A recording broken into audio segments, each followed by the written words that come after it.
Western military leaders meeting in Germany have failed to reach agreement on allowing German-made battle tanks to be sent to Ukraine.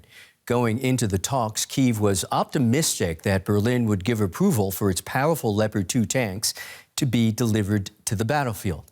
But those hopes were dashed after the German defense minister said his country was still weighing the decision. The indecision sparked protests in Berlin and pleas from other countries to provide the weaponry. For more on this, let's bring in Robert Fox, Associate Fellow at the Center for Defense Studies, King's College London. Hello, Robert. So, for now, the answer seems to be no to a rapid shipment of German Leopard 2 tanks to Ukraine. Does this come as a surprise to you? Not really. Why not?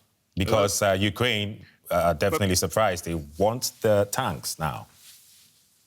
Because Germany's position, for all the generosity in quantity and money and material, has been quite ambivalent. It follows the Americans follow the Germans. 1 foot on the accelerator, 1 foot on the foot brake. They're warning about dangers of escalation, provoking Russia. Meanwhile, the one person who's really gained out of this is Vladimir Putin. Yeah. So, I mean, Ukraine is receiving many other weapons, but President Zelensky says, quote, there's no alternative but for the West to give Ukraine heavy tanks. So why is that so important for Ukraine in its defense against Russia? You have to turn this on the head.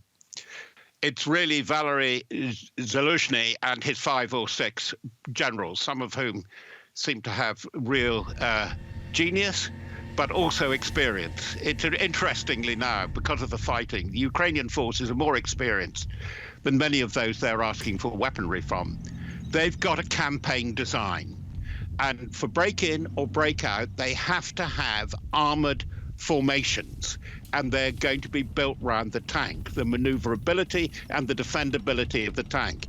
And the best available, for all kinds of reasons, is the Leopard 2. They're the Challenger 2, and the Abrams M1A2 aren't bad either.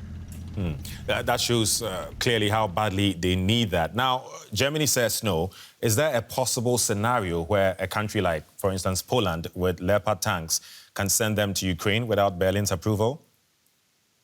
Well, I have to say that Mr. Pistorius caused immense tactical damage to the NATO alliance yesterday, both by the substance of what he said and by his body language. And what is very surprising, yes, unsurprising, that Poland, Estonia, Finland are saying we would like to find a way of getting our Leopards through to Ukraine because they're needed now. By the way, the British tanks are already in training for this. What was surprising was the Dutch have also said that, and the Dutch have said they would be prepared to provide Leopards and possibly the Danes behind them, and they want to provide air power. So what does all this mean now? There's clearly not... It can't be a unilateral decision. It has to be all allies coming together to agree. But what seems to be happening now with that? Well, what's happening is on the other side is that Putin is moving into a new phase. He is quite clearly staking his dictatorship, and it is a dictatorship now, on its military stance. It dies or it wins or falls by that, turning Russian industry over on a war footing, and he's going to get to a position where he wants to be seen to have triumphed as a militaro-diplomatic leader by the summer.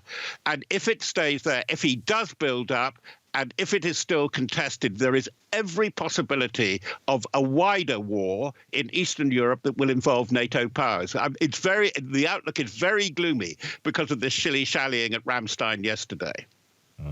Due to time, we'll leave it here. Robert Fox, defense analyst, King's College London. Many thanks. And joining me in the studio now to get some German reaction is DW political correspondent Benjamin Alvarez-Gruber. Benjamin, all eyes on Germany and yet still no decision about whether to dispatch the Leopard 2 to Ukraine. What's been the reaction in Berlin's political circles? I would say it's a mix of two things. On one side, disappointment from the opposition that said that the German government is having an attitude of refusal, so pretty strong words there.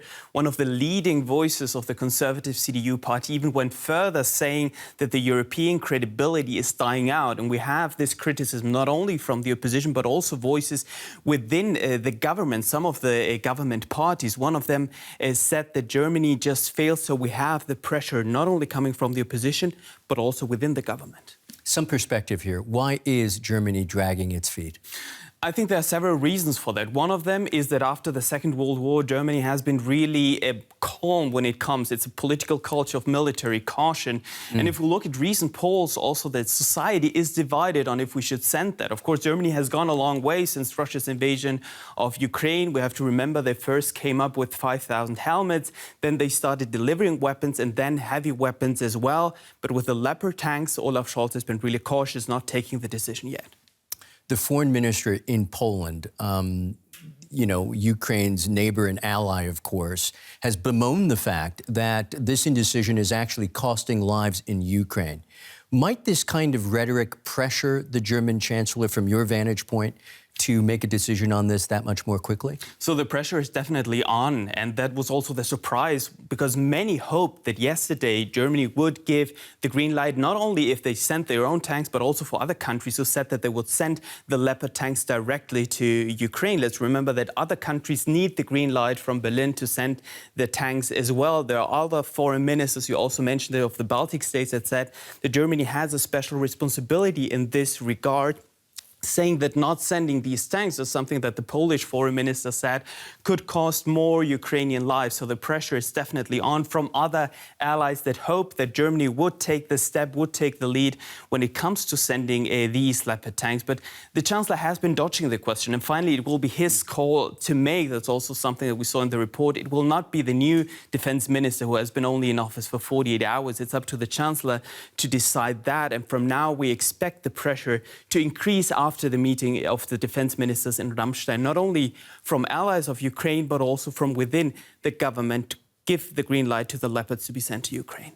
As always, many thanks to you, DW political correspondent Benjamin Alvarez-Gruber. Let's go to our correspondent Sonia Falnikar in the Ukrainian capital now. Sonia, how is Germany's delay in sending these tanks to the battlefield being received in Ukraine? Well, Michael, there's been a huge sense of disappointment and even frustration here in Kyiv that this meeting in Ramstein yesterday failed to produce a decision by Germany to send in these Leopard 2 combat tanks that Ukraine says it badly needs if it is to repel, an anticipated Russian offensive in the coming months. Now, all this week, we've seen Ukraine make a big diplomatic push to get more heavy weaponry from the West. It has received a lot of pledges.